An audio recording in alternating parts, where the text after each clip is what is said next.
ભાઈ લોકોના ઘણા બધા સવાલ હતા કે 9,000ના મનાલીના પેકેજમાં શું શું આવે. તો જો ગાંધીનગરથી તમને પઠાણકોટ સુધીની સ્લીપર કોચની ટ્રેન આવી જાય. તમે પઠાણકોટ પહોંચો એટલે ત્યાં આગળ વિંગર અથવા તો મિની બસ દ્વારા તમને ત્યાં આગળથી મનાલી લઈ જવામાં. બીજો દિવસ આખો તમારો ટ્રાવેલિંગમાં જાય. ત્રીજા દિવસે તમે સવારે ત્યાં આગળ પહોંચો એટલે તમને શાનદાર કોટેજ આપી દેવામાં આવે. શેરિંગ બેજા કોટેજ હોય અને તમારે જો પર્સનલ કોટેજ જોતા હોય તો 9,000ની જગ્યાએ 11,000નું પેકેજ તમારે થઈ જાય. ત્યાં આગળ તમે બ્રેકફાસ્ટ કરો એટલે તમને લઈ જાય સજલા વોટરફોલ વિઝિટ કરવા. ત્યાં આગળ નાનું એવું ટ્રેકિંગ છે અને ત્યાંથી ચાલતા ચાલતા તમે સજલા વોટરફોલ જાઓ. ત્યાં આગળનો નજારો જોઈ અને તમારો બધો જ થાક ત્યાં આગળ ઉતરી જાય. જબરદસ્ત નજારો અને ત્યાં આગળ તમને મોજે મોજ આવી જાય. અને ત્યાં આગળથી પછી તમને નગર કોસ્ટલની વિઝિટ કરાવે. હાજે તમે આવો એટલે તમારું ત્યાં આગળ ડિનર થઈ જાય. ડિનર તમારું પતે એટલે તમે આરામ કરો મસ્ત. અને પછી બીજા દિવસે સવારે ઉઠીને તમારે વશિષ્ઠ ટેમ્પલ, હિડિંબા ટેમ્પલ અને મોલ રોડની વિઝિટ થાય. હવે તમારે જો શોપિંગ કરવી હોય તો વશિષ્ઠ ટેમ્પલ ત્યાં આગળ બેસ્ટ છે. પછી ત્યાંથી તમને હિડિંબા ટેમ્પલ લઈ જાય. હિડિંબા ટેમ્પલ ત્યાં આગળ ફોટોગ્રાફીની ઘણી બધી જગ્યાઓ છે. ત્યાં આગળ સસલાઈભાઈ ફોટોગ્રાફી માટે મળે. ત્યાં આગળથી ફોટોગ્રાફી કરીને તમે ફ્રી થાવ એટલે ત્યાંથી સીધા તમે આવો મોલ રોડ.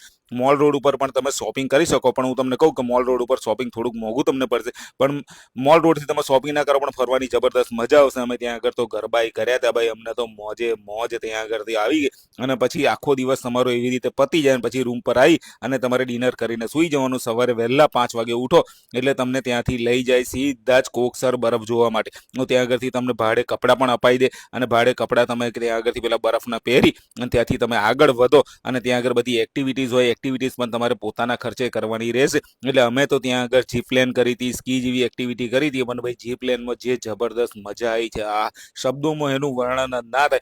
અને પછી ત્યાંથી ગાડી આગળ તમારી ઉપડે અને તમને લઈ જાય વિશ્વની સૌથી મોટી લાંબી ટનલ અટલ ટનલ જોવા માટે.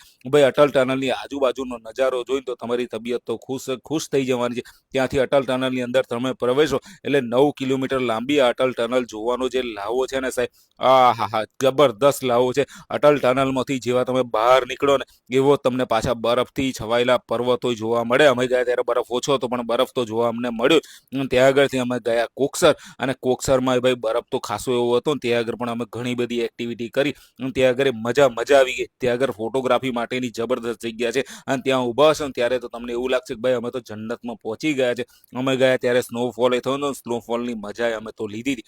ભાઈ આટલી જબરદસ્ત ટ્રીપ હતી અહીંયા આગળ કોકસરની. અને પછી ત્યાં આગળથી અમે પાછા અમારી એ જ ગાડીમાં બેસી અને પાછા હવે જો આમાં છે ને તમારું ટ્રાવેલિંગ પણ અંદર આવી ગયું.